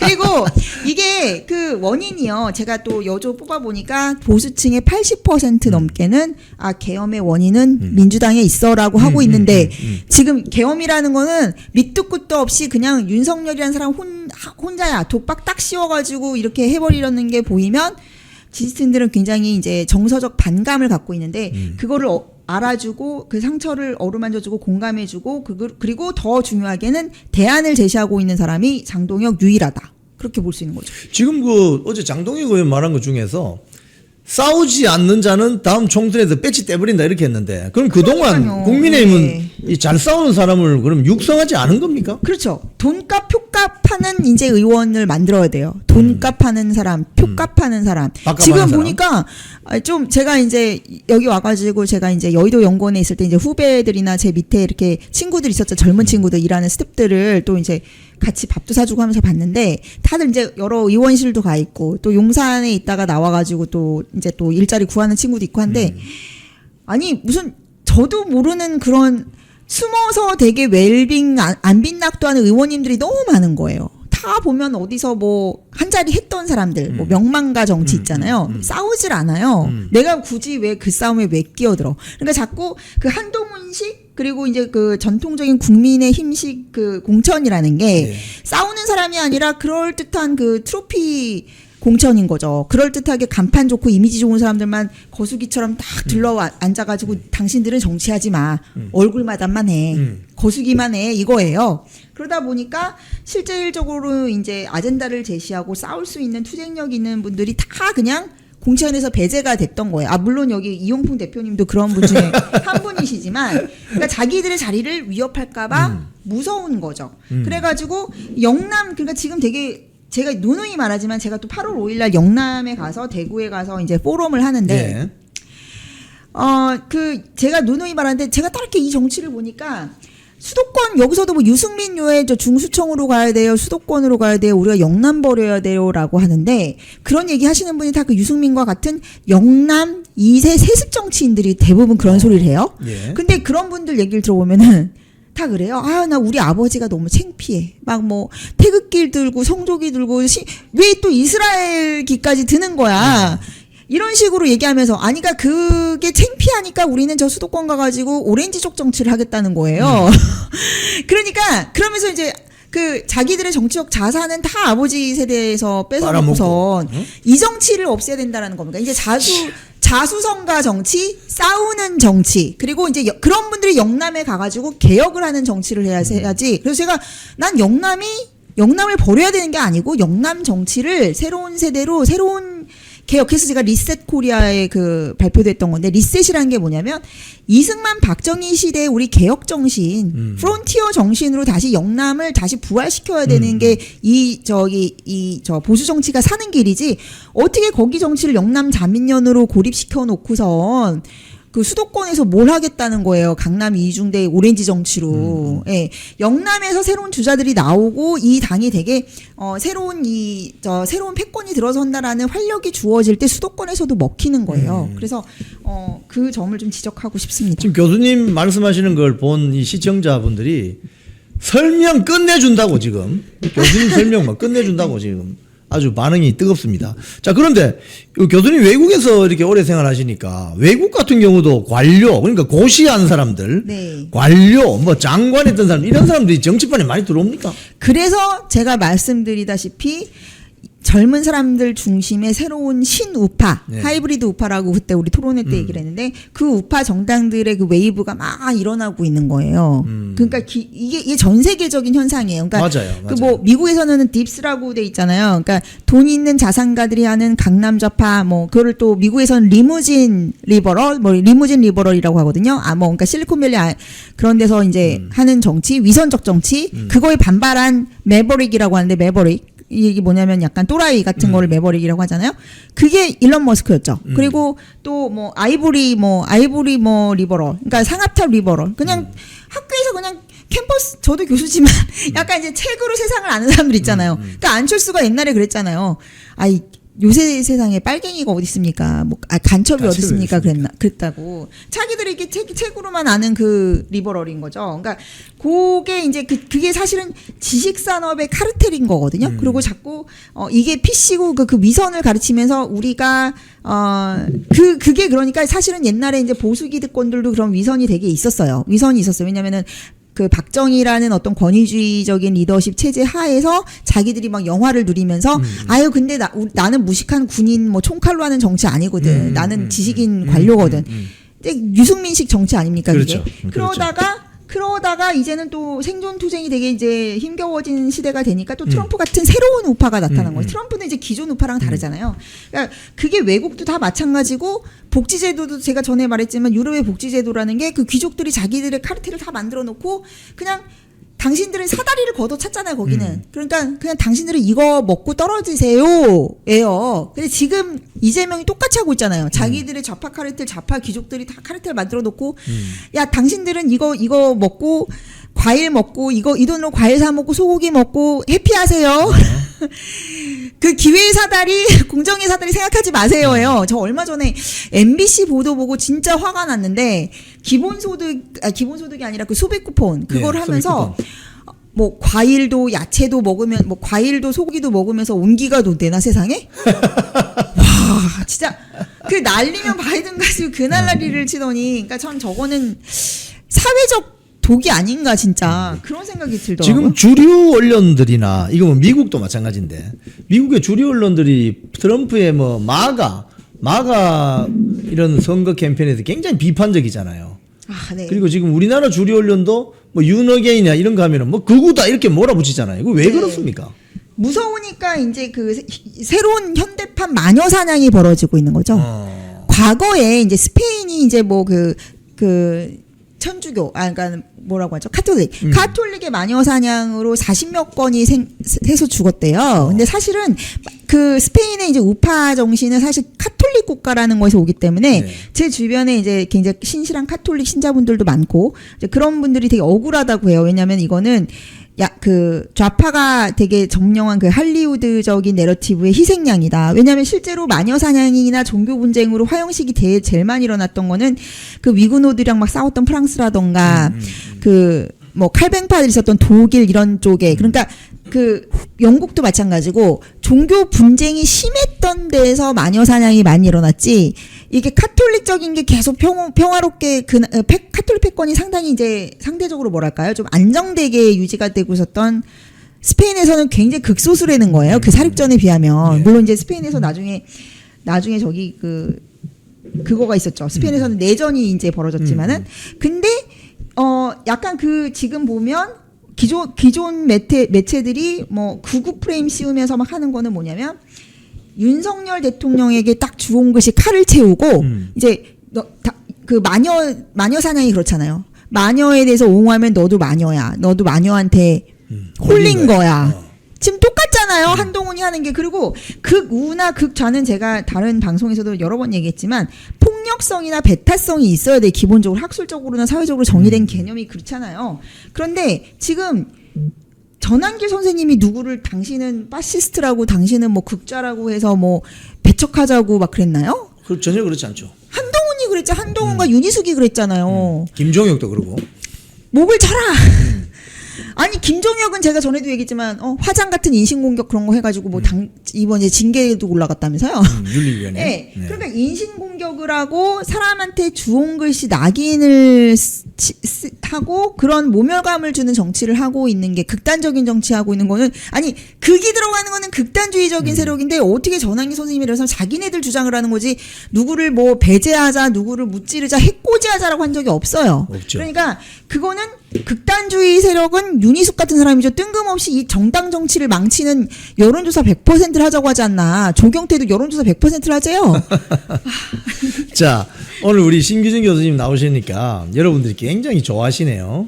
너무 설명이 사실 뭐 국내 정치 뭐 이렇게 하시는 분들보다 이제 해외에 우리가 1인당 GDP 35,000불입니다. 제법 잘 사는 나라입니다. 세계 10등 국가인데 해외에서 이렇게 활동하시는 분들이 한국에 들어와서 이렇게 여름방학 때 여러분들께 많은 이야기 해주시는 거 너무 좋습니다. 저희들이 우리 신기진 교수님 또 스페인으로 2학기 개강 준비하러 들어가시기 전까지 또 모시도록 하고 오늘 마지막으로 우리 뭐 국민의힘 전당대회 앞두고 뭐 김문수 후보나 장동혁 후보에게 한 말씀 해주시죠.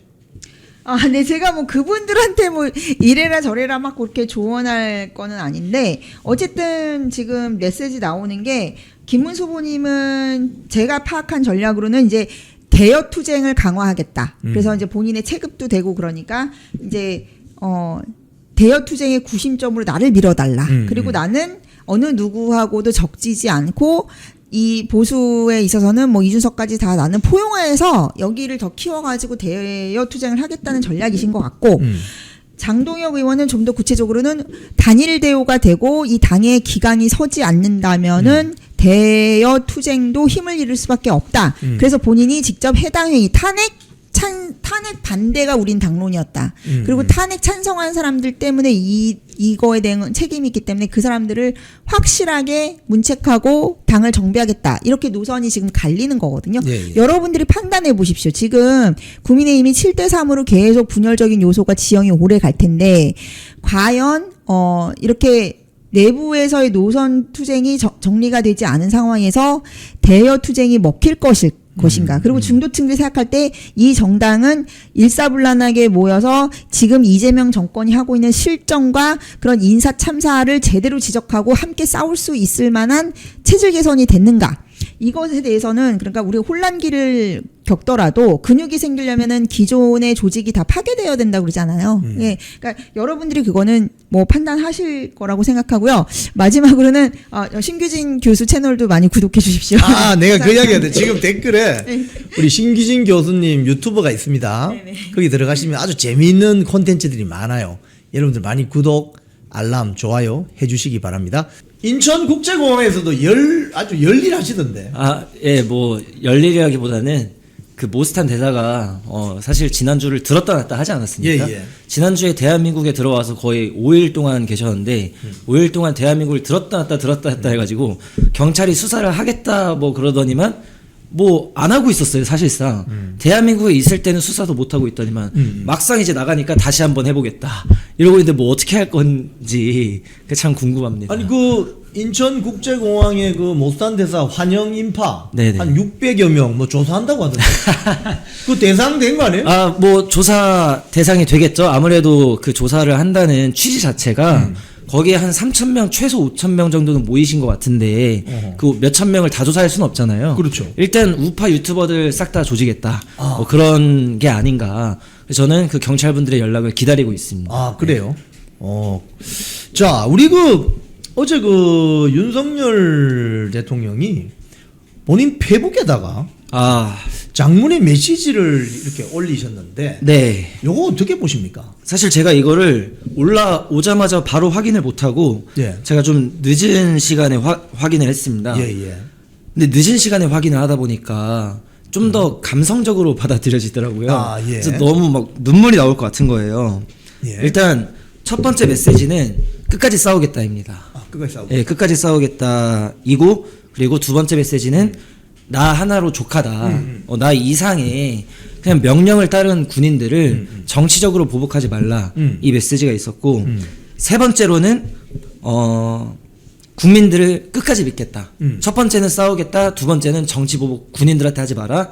세 번째는 국민들을 끝까지 믿겠다. 이거거든요. 저는 이 메시지를 보고 윤석열 대통령께서 최근에 건강 이상이 있으셔가지고 많은 국민들께서 지금 걱정을 하고 계시거든요. 그래서 건강 이상이 계시지만 그럼에도 불구하고 이 정말 정신만큼은 정말 꼿꼿하게 누구와는 다르게 꼿꼿하게 이거 정신을 유지하고 있는 것이 아닌가 그런 생각이 들었습니다. 거기 보면 내용 보면은 정치 탄압하는 것은 내 한 명으로 족하다. 이 말씀을 왜 하셨을까요? 지금 뭐 최근에 드론 사령관도 구속영장 쳤는데 기각을 당했죠. 사실 그거는 이제 윤석열 대통령을 외환죄로 치고 들어가려고 그 사다리가 필요했었던 건데 윤석열 대통령이 지시하지 않았다. 이거는 합참에서 지시한 거다라고 팩트를 얘기하니까 바로 구속영장 때렸는데 기각을 당했습니다. 예. 이런 것만 보더라도 지금 그리고 방첩사령관도 지금 잡아놓고 대한민국에서 어떻게 보면은 명령을 이행한 사람들은 전부 다 구속되고 명령을 불복종한 사람들은 오히려 지금 포상을 주겠다 이러고 있는 상황입니다. 그래서 어제 윤석열 대통령께서도 말씀을 해주셨는데 이 부분이 정말로 마음이 괴로웠습니다. 저는 지금 참으로 괴롭고 안타까운 심정으로 하루하루를 보내고 있는데 그게 본인의 일신의 고초 때문이 아니라 자기 한 몸이 어떻게 되어도 상관은 없지만 본인께서 우려하셨던 대한민국의 모습이 점점 현실화가 되고 있는 것 같아서 그런 걸 보면서 정말 하루하루 고통스럽다 이렇게 말씀을 해주시는 걸 보고 정말 마음이 괴로웠습니다. 저는 솔직히 제가 아까 방송에서도 그 말씀을 좀 드렸는데 솔직히 걱정이 돼요. 저는 왜냐하면 제가 그 KBS 기자 시절에 네, 고 노무현 대통령 네, 또 고 안상영 부산시장 네. 이 극단적 선택을 하는 그 방송 현장에 있었거든요. 직접. 아 방송 현장에 예, 계셨었어요. 직접 생중계하는 그 방송 현장에 있었습니다. 네, 네, 네. 한 번은 사건 반장으로, 네. 한 번은 중계차 총감독으로 있었는데 네, 네. 그 고 안상영 시장 같은 경우는 이제 노무현 정권이 들어서고 나서 검찰이 수사를 해서 구속을 했어요.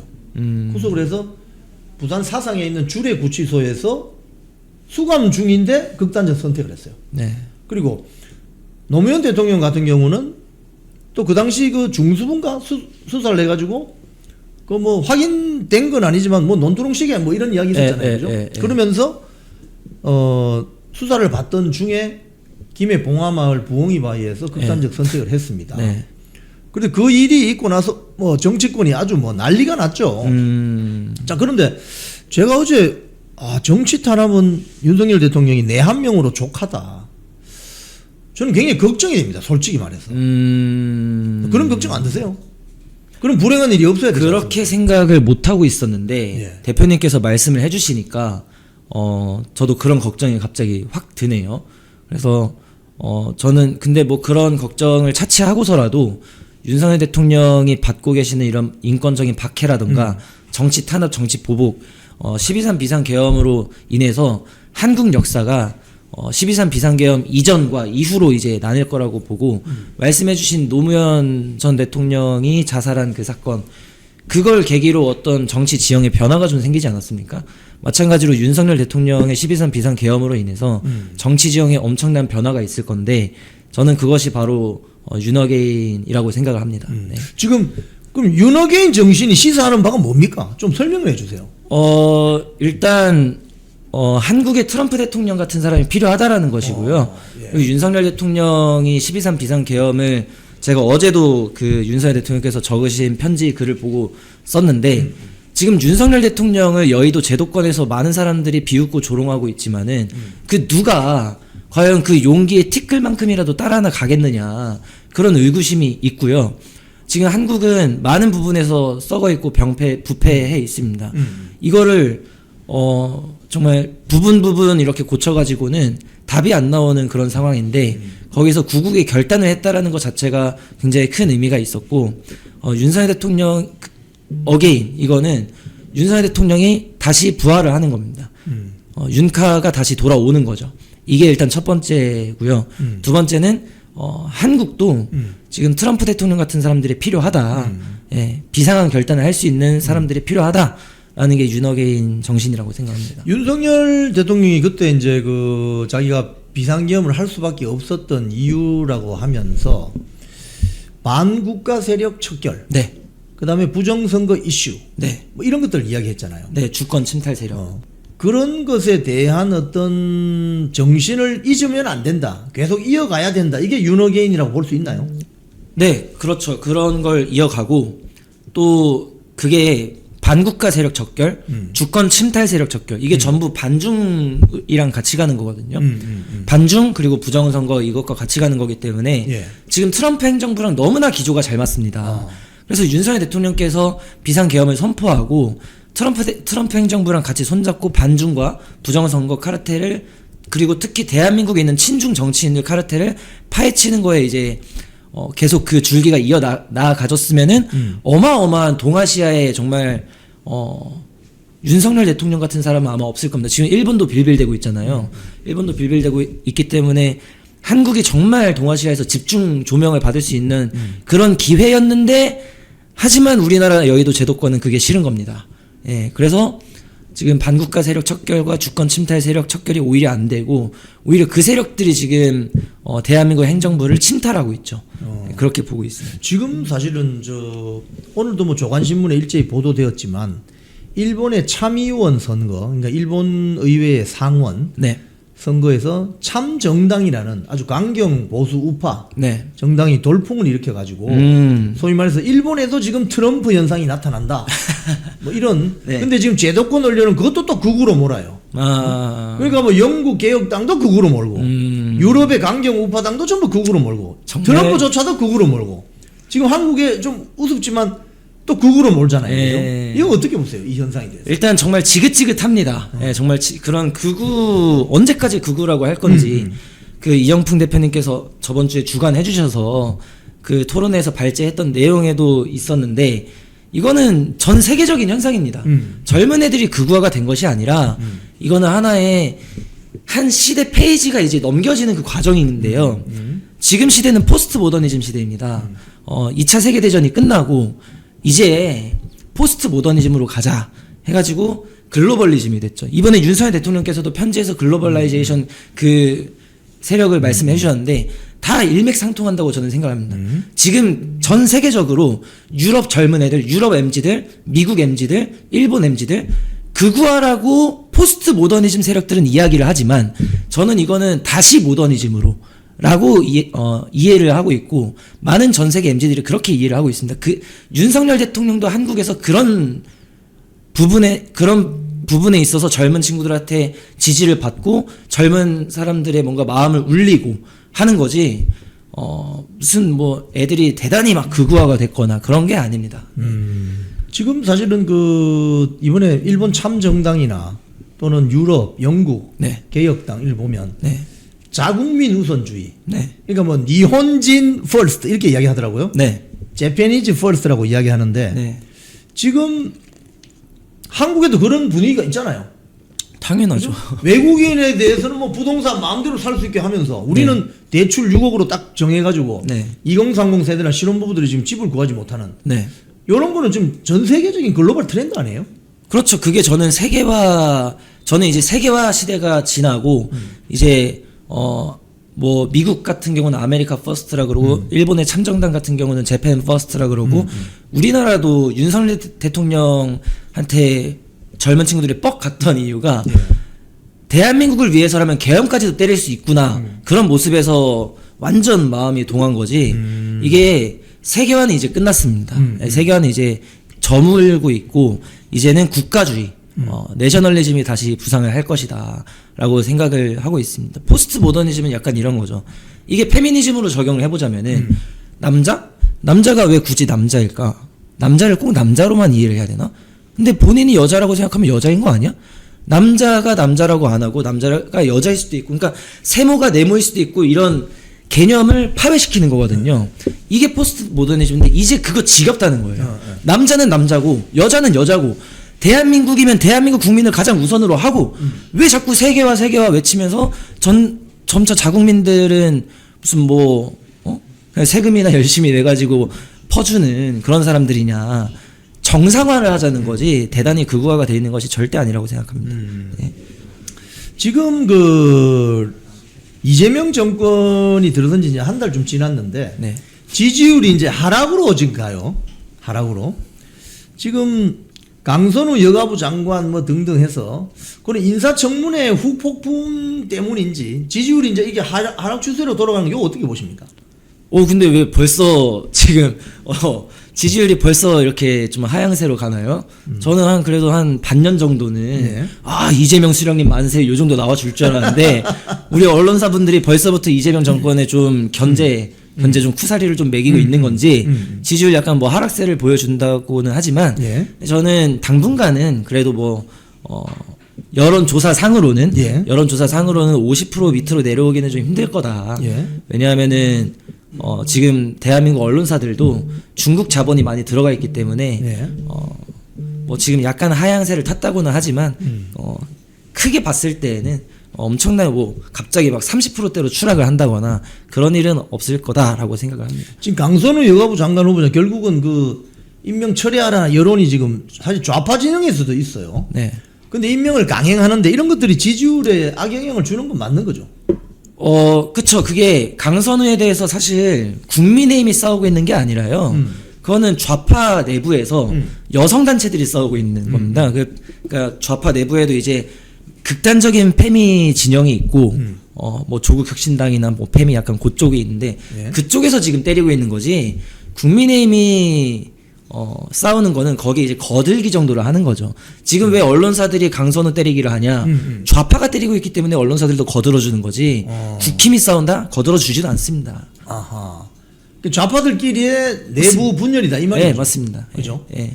국힘이 실력이 있어서 싸우는 게 아니라 좌파들이 흔들기 때문에 흔들리는 거지. 지금 그 반면에 이 여론조사를 보면 국민의힘 지지율은 살짝 올라갔어요. 한 3% 정도. 이거는 어떤 원인일까요? 어떤 이재명 정권에 대한 반발 심리일까요? 아니면 뭐 잘해서라고 볼 수 있나요? 이재명 정권에 대한 반발심은 뭐 당연히 있을 것 같고요. 국민 절반은 이재명 싫어하잖아요. 그런 건 당연히 있을 것 같고 저는 뭐 3.1% 올랐다고 하는데 뭐 대단히 잘해서 뭐 그렇다라기보다는 관성이라는 게 있잖아요. 예. 그래도 국힘 이때까지 찍어왔고 했던 그 관성 그러니까 그 관성이 다시 도지기 시작하는 게 아닌가. 그래서 대한민국 에서 좌파는 싫어하지만 지금 국민의힘도 마음에 들지 않고 하지만 또 이때까지 국민의힘은 찍어 왔었고 그런 관성이 있다 보니까 조금 올라가는 것 같습니다. 지금 그 요번에 그 드론 사령관 있잖아요. 예. 드론 사령관 그 영장 청구한 거 보면 이게 외환 유치죄를 적용을 하면은 사실 윤석열 대통령에게 외환 유치죄 적용하면 최고 형량이 무기징역 또는 사형입니다. 네. 지금 특검이 상당히 꼼수를 부리는 것 같은데 근데 결국 영장이 기각당했잖아요. 네. 요거 어떻게 보십니까? 말도 안 되는 수사를 하고 있는 거죠.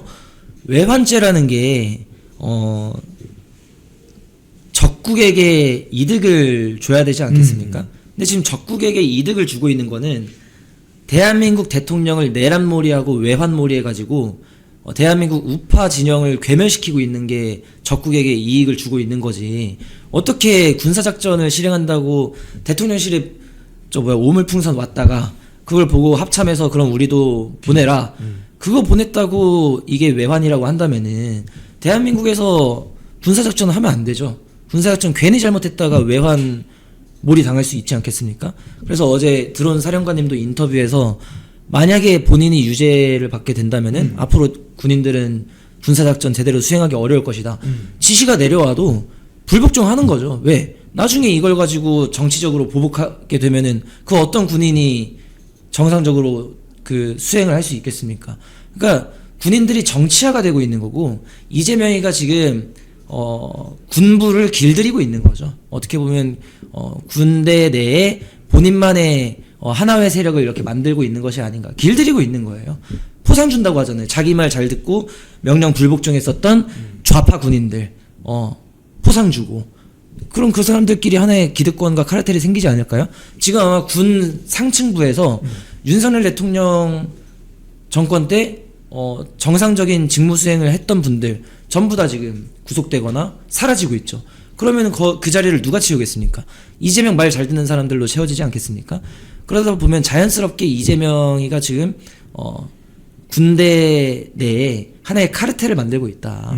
저는 그렇게 생각하고 있어요. 그러면 이게 이제 역작용으로 말이죠. 네. 또 반대 입장에서 보면은 이재명 정권의 이 고초를 당했던 군인들이 소위 말해서 정치 세력화를 한다. 네. 그러면 군부 내에서 좌파 우파로 나눠져서 싸운다.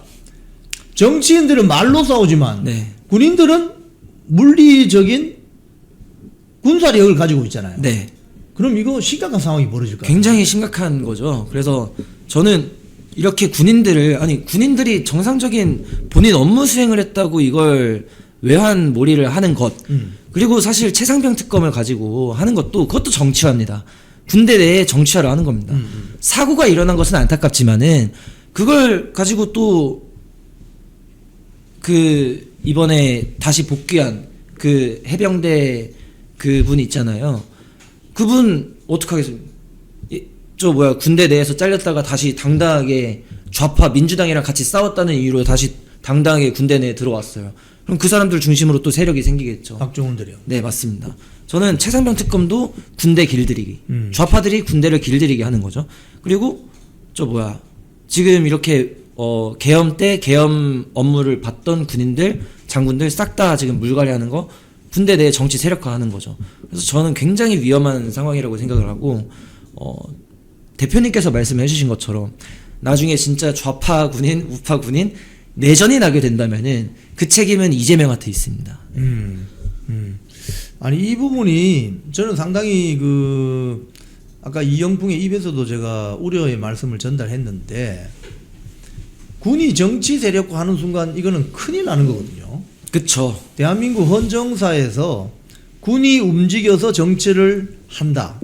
예를 들자면 5.16 군사혁명 그리고 12.12 군사정변 이거 지금 조은석 특검이 하나만 알고 둘은 모르는데 정치인들은 말로 싸우지만 네. 군인들은 총칼로 싸우거든요. 그쵸. 그래서 우리가 역사적으로 고려의 무신의 난이라든지 네, 등등 네. 있잖아요. 네, 보면은 이 군대라는 조직은 합법적인 폭력을 행사할 수 있는 집단입니다. 그럴 권한을 가지고 있죠. 그죠? 네. 국민들이 위임해 준 거거든요. 네. 근데 군인들은 말로 안 싸웁니다. 말로. 바로 총칼로 싸우거든요. 군인들은. 네. 그렇기 때문에 지금 조은석 특검이 굉장히 위험한 불장난을 하고 있다고 저는 봐요. 그쵸. 왜냐하면 김용대 드론 작전 사령관이 얼마나 지금 모욕적이라고 생각하겠어요. 굉장히 수치스러운 일. 자기는 합참에 지시받아가지고 비밀 군사 작전을 수행한 것 뿐인데 처음에는 외환죄로 엮으려고 하다가 잘 안 되니까 허위 공문서 작성으로 또 엮으려고 하다가 영장을 이런 식으로 하잖아요. 그러면 군인들은 모욕감을 느낀다? 네. 그러면은 어떻게 되느냐? 총칼 들고 나올 수가 있습니다, 여러분. 조은석 특검이 지금 아주 위험한 불장난을 하고 있는 거예요. 설령 조은석 특검 등 친민주당 세력들이 윤석열 대통령이 그렇게 미워도 예. 정말 하지 말아야 될 짓은 뭐냐? 예. 군심을 자극해서 정말 군 내부의 정치 세력화를 만들어 버리면 이건 큰일 나는 거죠. 그렇죠. 뭐 지금 이재명이가 행정부 장악했죠. 네. 입법부 장악했죠. 사법부 그냥 바로 배 까고 들어 누웠죠. 그 다음에 이제 저는 조은석 검사를 조돌석이라고도 이렇게 한번 표현을 많이 하긴 하는데 아무튼 조은석 특검 검찰도 지금 길들여지고 있죠. 군대도 지금 길들여지고 있는 겁니다. 그래서 굉장히 위험하다라고 생각을 하고 과거에 박정희 대통령께서 5.16 혁명을 하거나 그런 부분은 사실 동남아나 남미에서 군부 세력이 장악을 해가지고 잘된 케이스가 많지 않습니다. 근데 하필 우리나라는 또 정말 박정희 대통령 같은 영웅 같은 분이 군대에서 나서 주셔가지고 예. 대한민국이 이렇게 성장을 했지만 대다수 군부 세력은 사실 전 세계적으로 대한민국처럼 이렇게 발전하는 경우가 거의 없습니다. 그래서 대한민국 박정희 대통령이 그래서 칭찬을 많이 받는 것이고 하는 건데 지금 같은 좌파 강점기 대한민국에서 만약에 또 군인 세력들이 일어난다, 굉장히 안 좋은 결과로 흘러갈 가능성이 높다라고 생각을 합니다. 그래서 상당히 우려스러운 대목입니다. 네. 자, 이거 이야기 좀 합시다. 그 신임 그 인사혁신처장이라고 있는데 인사혁신처장이 이제 그 공무원 조직의 뭐 인사에도 관여하고 뭐 여러 가지 관여할 텐데 여기에 최동석이라는 신임 인사혁신처장이 박원순 전 서울시장 성추행 사건 났을 때 가해자 피해자가 바뀔 수 있다. 뭐 어떤 언론 기고문에는 뭐 꽃뱀이 뭐 어쩌고 저쩌고. 네? 그러니까 박원순이 피해자다. 뭐 박원순이 이런 건가요? 이제 원래 가해자로 이제 이게 사실 이제 이게 가해자로 드러나는 거 아닙니까? 네. 본인이 이제 뭐 극단적 선택을 해서 뭐 킁킁 거리고 막 그랬잖아요. 법적인 네. 책임을 지진 않았지만 근데 그게 가해자가 피해자가 될 수도 있고 피해자가 가해자가 될 수도 있고 이런 소리를 했거든요. 이런 사람이 지금 신임 인사혁신처장이 인사혁신처장. 되는데 이거 어떻게 봐야 됩니까 이거? 그러니까 그 대통령의 그 인사혁신처장인 것 같은데요. 예. 지금 이재명도 이런 비스무리한 게 굉장히 많지 않습니까? 여성 문제에 관해서. 근데 지금 최동석 신임 인사혁신처장도 여성에 대해서 약간 사고관이 굉장히 박원순스럽다. 박원순스럽다. 박원순이가 유명한 게 지금 킁킁거리는 걸로 유명하지 않습니까? 예. 여성 막 냄새 맡고 그리고 막 자기 비서한테 찝쩍거리고 굉장히 더럽고 추잡한 여성관을 가진 걸로 잘 알려져 있는데 인사혁신처장이라는 사람이 지금 이런 사고관을 가지고 있다라고 하면은 굉장히 이거는 이재명스러운 것이 아닌가 그런 생각도 듭니다. 예. 아, 킁킁거렸어요 실제로? 네, 킁킁. 그래서 박원순이 킁킁으로 유명합니다. 별명이 킁킁입니까? 네, 젊은 친구들 사이에서는 박원순 하면 그냥 바로 킁킁입니다. 아 그렇군요. 예. 자, 우리 그 국민의힘 이야기 조금 하죠. 지금 뭐 전한길 씨가 10만 당원을 양병설 뭐 이렇게 해서 앞으로 뭐 공천에도 영향을 주고 평당원들이 중심이 되는 당을 만들어야 된다. 어떻게 생각하십니까? 사실 맞는 말이죠. 뭐 그게 사실 정상적인 정당인데 지금 국민의힘은 당원 눈치 안 보고 최근에는 당원에게 그걸 전부 박탈하고 국민 공천 여론조사 100%. 예. 여론조사 100%까지 최근에도 얘기했던 게 국민의힘 아닙니까? 예. 그럼 당원한테 당비는 왜 걷는 것이며 그런 시점에서 전한길 선생님께서 지금 10만 당원 양병설 이거는 굉장히 정상적인 주장이라고 생각을 하고요. 예. 여기에 발작 버튼 눌리는 사람들이 굉장히 이상하다. 예. 가령 예를 들면은 뭐 조경태라든가 안철수라든가 한동훈이라든가. 근데 최근에 한동훈이 뭐 유승민까지 만나고 왔다고 해요. 예. 너무나 투명하지 않습니까? 그 색깔이라는 게. 그래서 아직도 지금 한동훈을 지지하거나 조경태를 지지하는 분들이 계시다면은 어떤 연유에서 그렇게 되시는지 저는 지금쯤 되면은 좀 상담을 받아보셔야 되는 게 아닌가. 상담을 받아보셔야 된다. 예, 한동훈이 최근에 유튜브 컨텐츠로 상담소를 열었더라고요. 예. 제가 봤을 땐 본인이 상담을 받아야 될 것 같은데. 예. 지금 그 조경태, 방금 말씀하신 조경태 이런 사람들이 우리 국민의힘 당내에 극우 세력이 있다. 뭐 극단 세력을 막아야 된다. 이거 어떻게 생각하세요? 일단 자꾸 이런 얘기 할 때마다 저는 이분들한테 드리고 싶은 말씀이 네. 그러면은 정정당당하게 맞짱을 뜨고 싶다. 그런 생각입니다.